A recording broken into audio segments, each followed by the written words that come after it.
Kita disebut kebun kacang.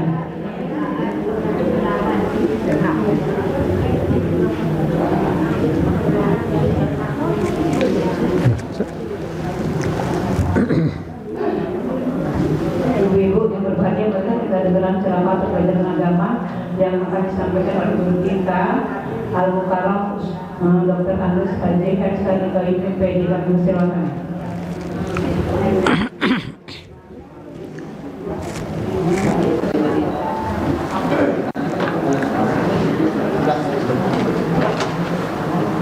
Pakai apa, Ustaz? Ini pakainya Speaker dia cukup?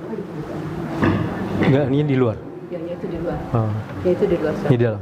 Dalam.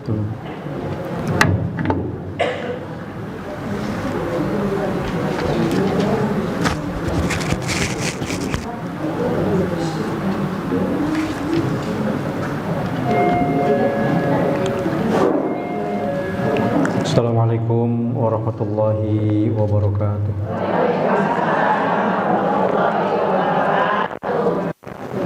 Innal hamdalillah nahmaduhu wa nasta'inuhu wa nastaghfiruh. May yahdihillahu fala mudhillalah wa may yudlil fala hadiyalah.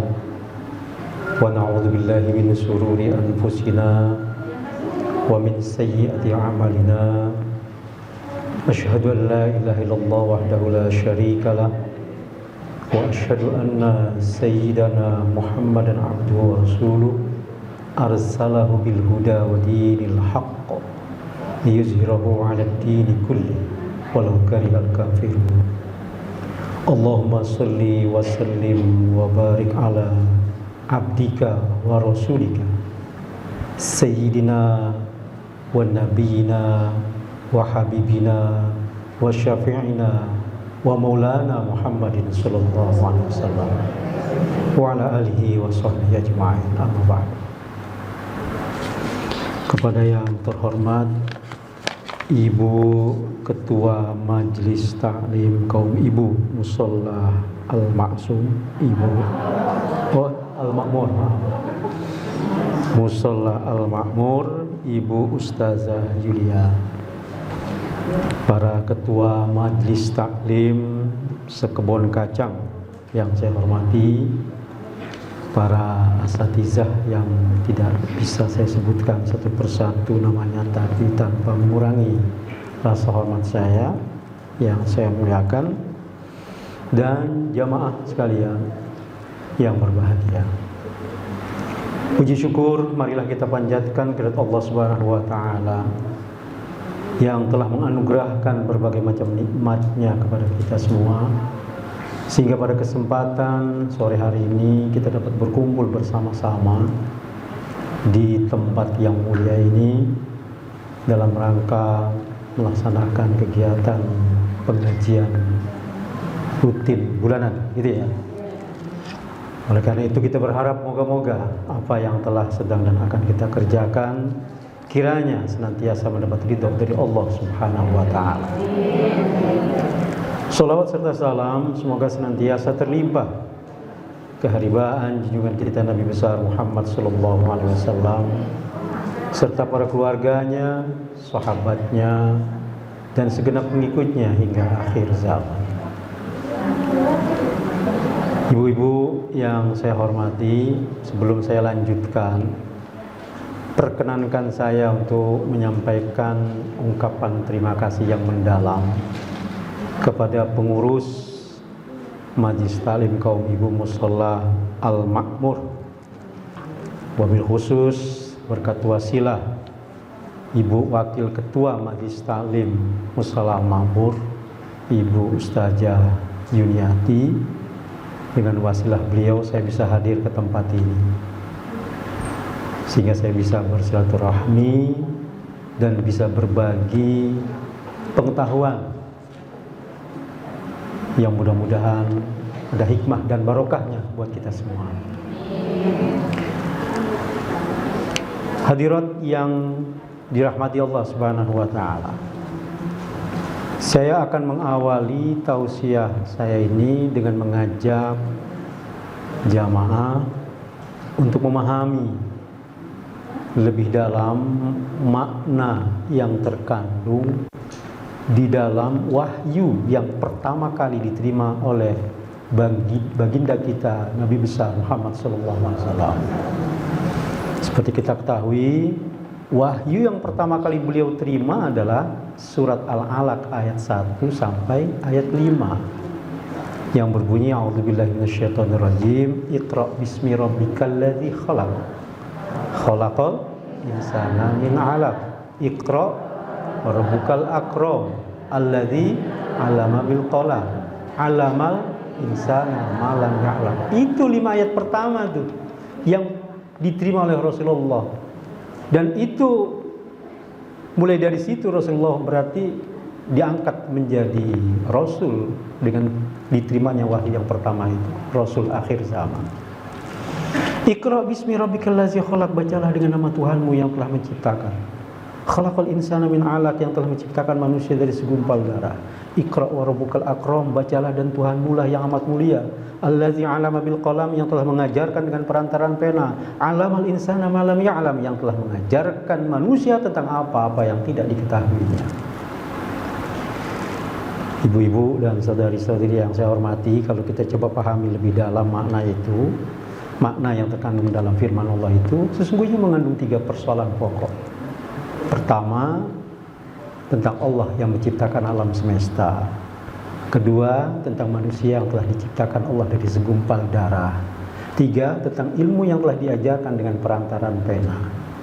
Jadi 3 persoalan pokok yang terkandung dalam surat Al-Alaq ayat 1 sampai ayat 5 itu adalah Allah, manusia, dan ilmu.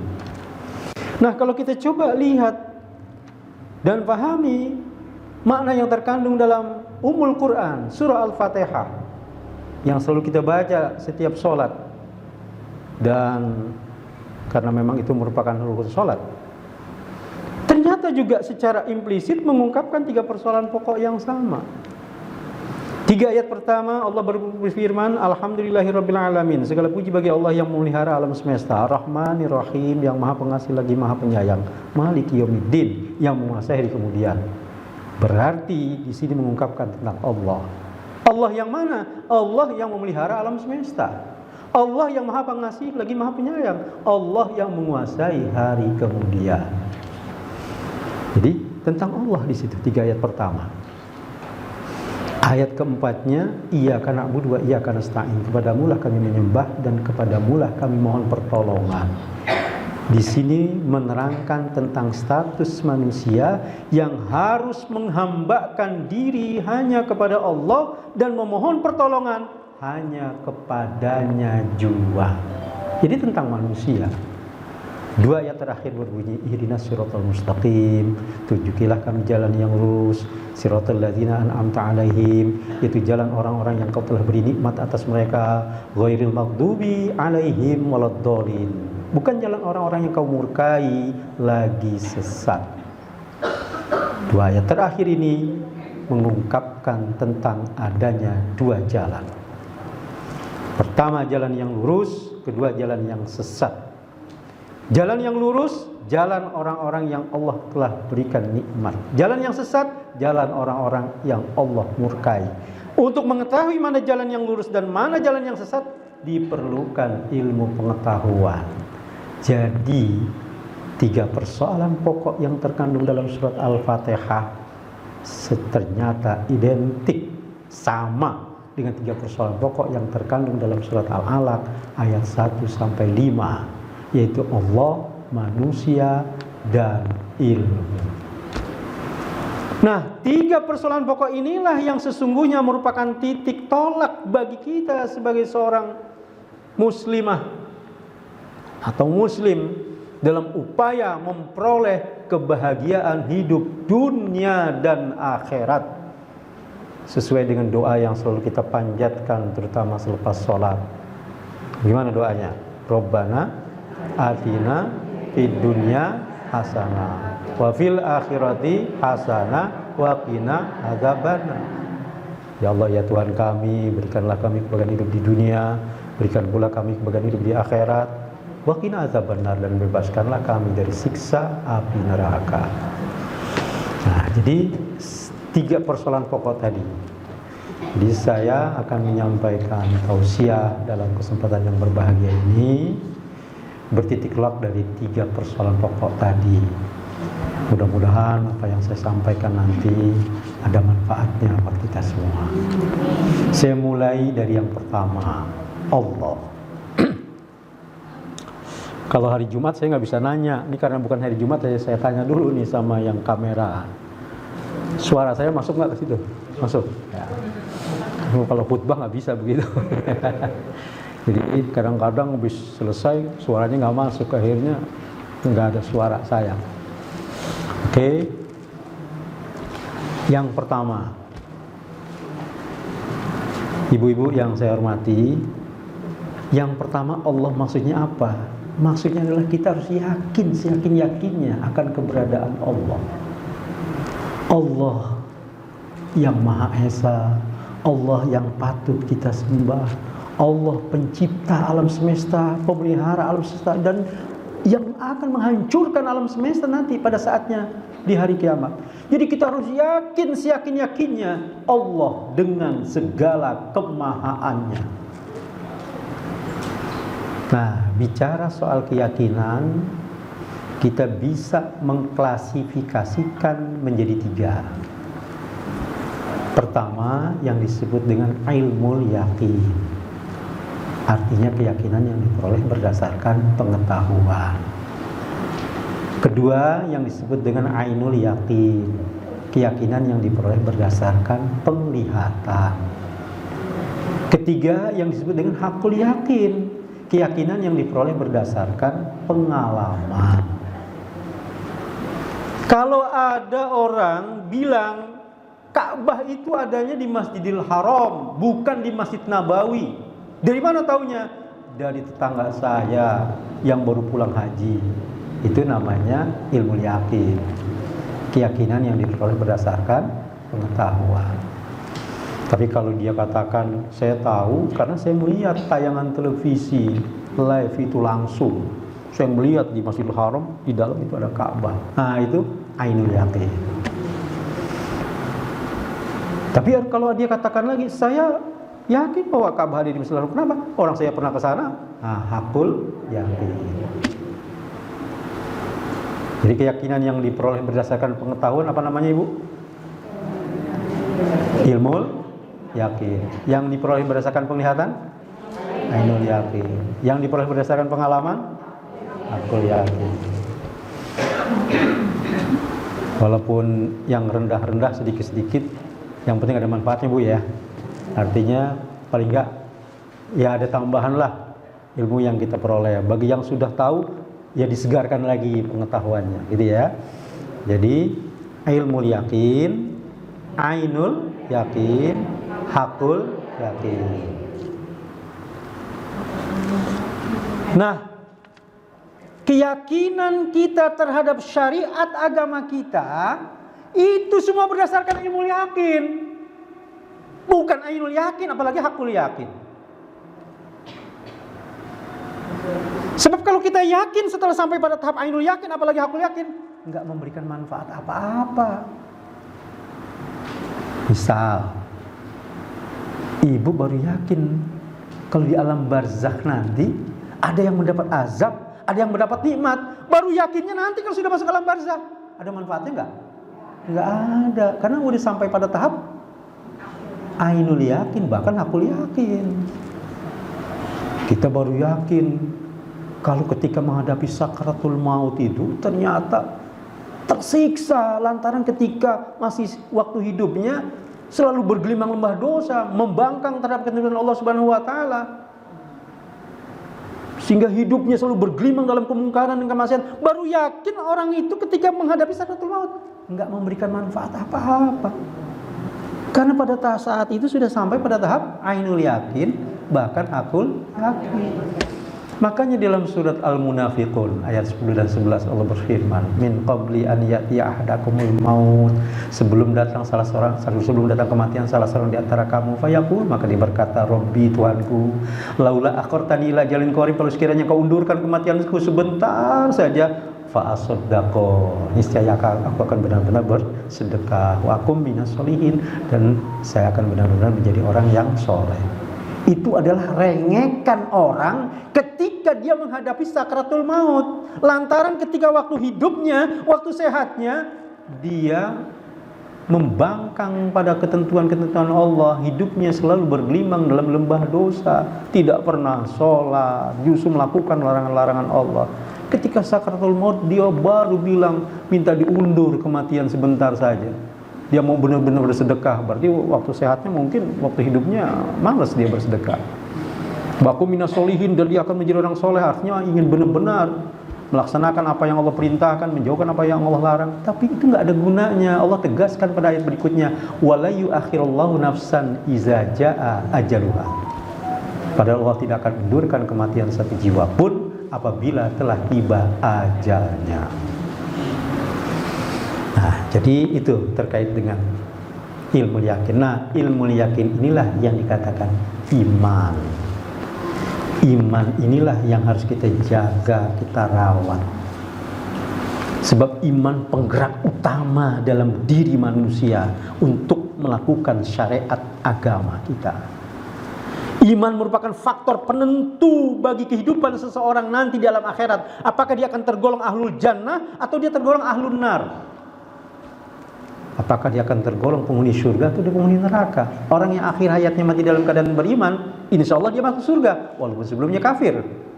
Tapi orang yang akhir hayatnya mati dalam keadaan kafir, kemungkinan besar dia masuk neraka, walaupun sebelumnya dia beriman. Begitu dahsyatnya iman sebagai faktor penentu bagi kehidupan seseorang. Cuma umumnya orang yang mati dalam keadaan beriman memang sebelumnya udah beriman. Orang yang mati dalam keadaan kafir umumnya memang sebelumnya kafir. Sama halnya dengan orang yang sebelumnya rajin sholatnya, rajin datang ke majelis taklim, pengajian, seperti ibu-ibu yang ada di majelis ini. Rajin sholat sunnahnya, rajin puasanya. Akhir hayatnya juga memang dalam keadaan begitu bagus. Tapi kalau orang yang selalu jauh dari Allah, akhir hayatnya juga seperti itu. Ya, mudah-mudahan ibu-ibu jamaah di tempat ini, di Musola Al-Makmur, semuanya bisa mendapatkan husnul khotimah. Ya, Allah selalu sehatkan badan kita, Allah selalu berikan kemampuan dan kekuatan kepada kita untuk bisa meningkatkan terus kualitas ibadah kita kepada Allah Subhanahu wa Ta'ala. Jadi umumnya memang seperti itu. Nah, sekarang kalau ada orang yang sebelumnya kafir, akhir hayatnya mukmin. Sebelumnya mukmin, akhir hayatnya kafir. Itu sesuatu yang nggak umum namanya. Apakah bisa terjadi? Ya, kalau Allah menghendaki bisa saja terjadi. Contoh, ada seorang dokter yang bertugas di rumah sakit Sinkaroles. Namanya Dokter Samuel Bangun. Dia bertugas di rumah sakit Sinkaroles. Di mana tuh rumah sakit Sinkaroles? Salemba ya. Salemba dekat depan UI kalau nggak salah itu ya. Satu ketika dia menderita sakit, dokternya sakit, sehingga terpaksa dia dirawat di rumah sakit tempat dia bertugas. Ya Bu, ini supaya konsentrasi. Saya kadang-kadang suka ngulang-ngulang, nggak apa-apa ya. Siapa namanya dokternya Bu? Nah, Dokter Samuel ya, Dokter Samuel Bangun. Ya, kalau yang dengarnya sekilas doang bilang Dokter Bangun juga nggak apa-apa. Ya, nah, nama lengkapnya Dokter Samuel Bangun. Jadi dia dirawat di rumah sakit tempat dia bertugas. Nah, pada waktu dirawat dia tidur. Dalam tidurnya dia bermimpi. Dalam mimpinya dia seolah-olah dalam keadaan mati. Lalu diurus jenazahnya oleh sanak famili, ahli tolan dan karib kerabatnya. Selesai diurus jenazahnya, lalu dibawa ke tempat pemakaman. Tapi sampai di gerbang pemakaman terbersit di dalam benaknya, loh, kok saya dibawa ke tempat pemakaman orang-orang Islam? Padahal saya kan bukan orang Islam. Belum sempat terjawab pertanyaannya, terbangun dia dari tidurnya. Kalau di kebun kacang bahasanya apa namanya?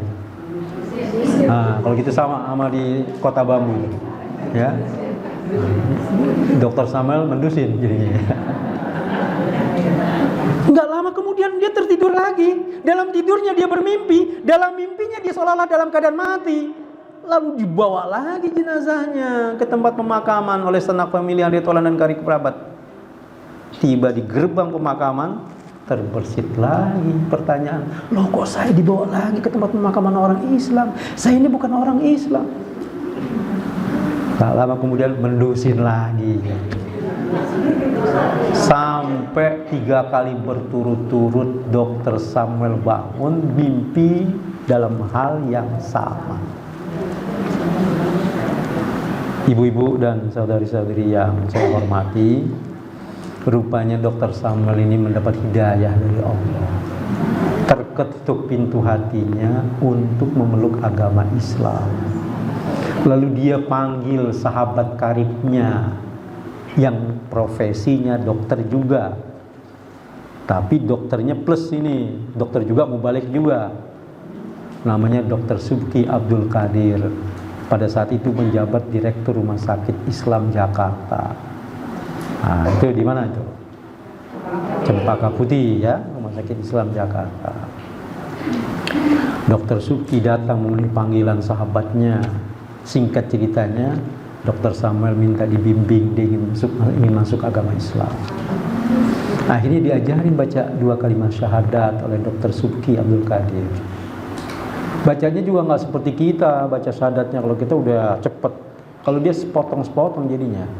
Dr. Subki bilang ash, lalu Samuel bilang ash, ha, ikutin lagi ha, du, ikutin lagi du, sampai asyhadu alla ilaha illallah wa asyhadu anna Muhammadar Rasulullah. Masuk Islam Dr. Samuel.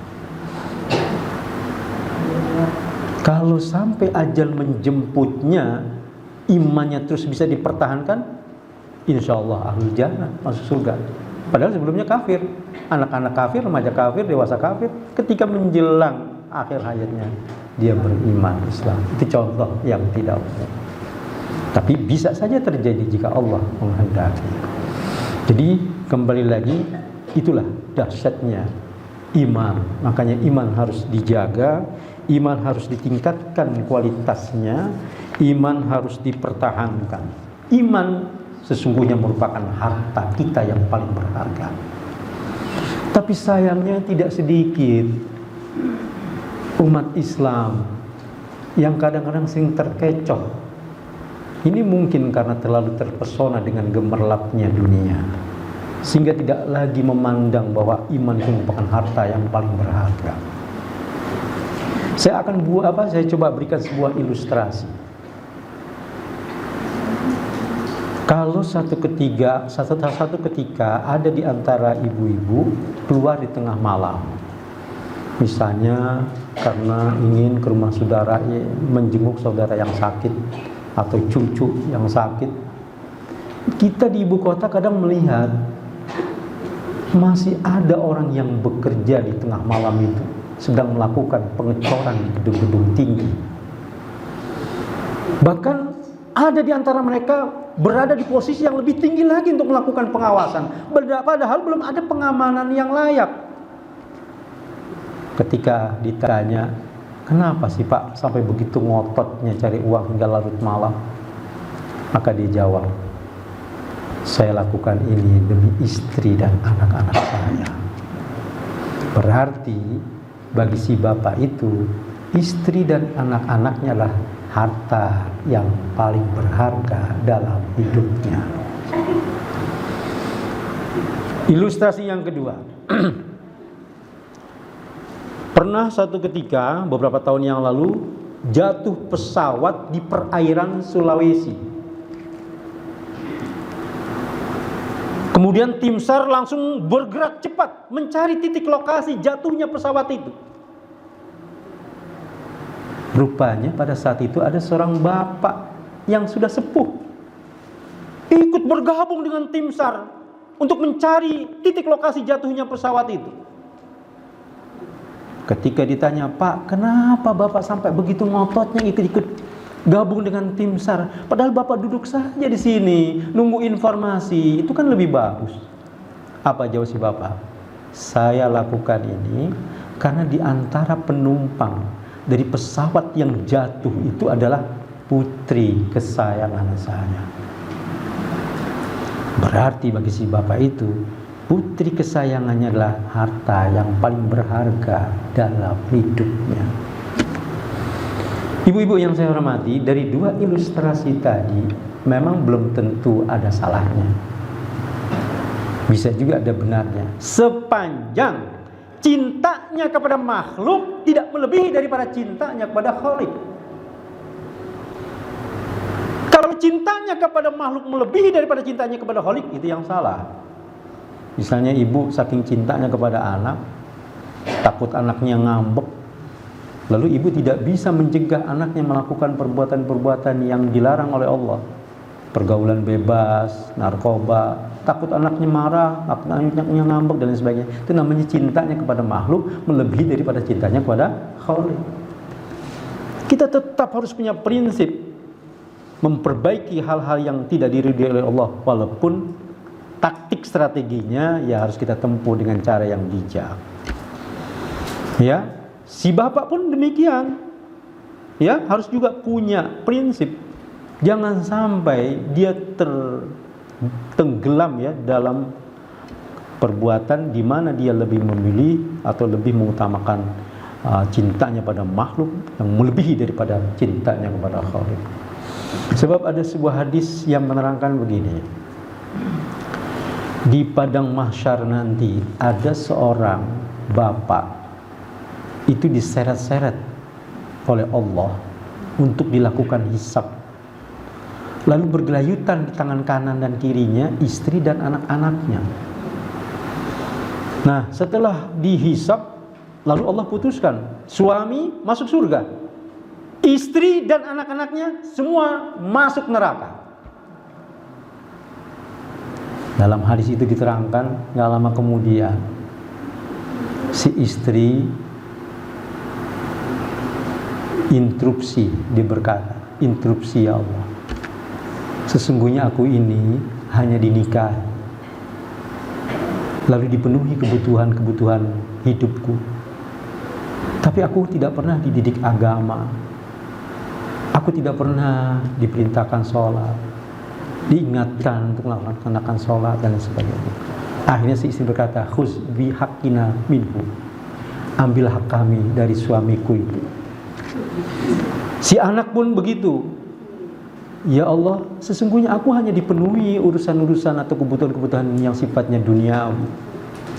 Minta motor dibelikan motor, minta mobil dibeliin mobil, jajan cukup, tapi aku gak pernah dididik agama, diingatkan sholat, diperintah sholat, dimarahi kalau nggak sholat. Maka anak pun berkata ke dalam neraka. Na'udzubillah. Apa yang saya sampaikan tadi itu sebuah gambaran betapa pentingnya bahwa kita harus lebih cinta kepada Allah daripada makhluk. Jangan terbalik, cinta pada makhluk mengalahkan cinta kita kepada Allah, baik dalam kapasitas sebagai kepala keluarga atau dalam kapasitas sebagai ibu rumah tangga. Ibu-ibu yang saya hormati, akhirnya terkait dengan poin yang pertama tentang Allah tadi, kita harus berupaya untuk selalu berupaya meningkatkan kualitas iman dan takwa kita kepada Allah Subhanahu wa taala. Takwa definisinya secara umum imtitsalu awamirihi wajtinabu nawahihi. Selalu melaksanakan perintah-perintah Allah dan selalu berupaya menjauhkan larangan-larangannya. Tapi ada definisi takwa yang menarik menurut Sayyidina Ali bin Abi Thalib. Kata beliau, takwa itu adalah al-khawfu minal jalil wal amalu bit tanzil wa syukru al jazil wa ridha bil qalil wal isti'dadu li yaumir rahim. Takwa itu adalah takut kepada Allah yang salah satu namanya adalah al-jalil. Wal amalu bit tanzil, beramal sesuai dengan Al-Qur'an yang salah satu namanya adalah at-tanzil. Wa syukru al jazil dan bersyukur dengan nikmat yang banyak. Waridho bil qalil, bersikap ridho terhadap nikmat yang sedikit. Wal istidadu liyaumir rahil, dan selalu bersiap siaga untuk menuju perjalanan hidup yang panjang, perjalanan hidup yang abadi, perjalanan hidup menuju alam akhirat nanti. Bagaimana siap siaganya? Selalu berupaya memperbanyak bekal berupa amal soleh, seperti yang ibu-ibu laksanakan pada sore hari ini. Ini dalam rangka bersiap siaga menuju perjalanan hidup yang panjang, perjalanan hidup yang abadi, perjalanan hidup kelak di alam akhirat nanti. Ibu-ibu yang saya hormati, sekarang masuk poin yang kedua. Tapi udah capek kayaknya ya. Udah capek belum, Bu? Baru nomor 1 barusan tuh ya. Nah, sekarang yang kedua, apa tadi yang kedua tuh? Kan ada 3 kan? Nah, pertama apa tadi? Kedua, manusia. Ketiga, yang Allah, selesai tadi ya penjelasan poin yang pertama.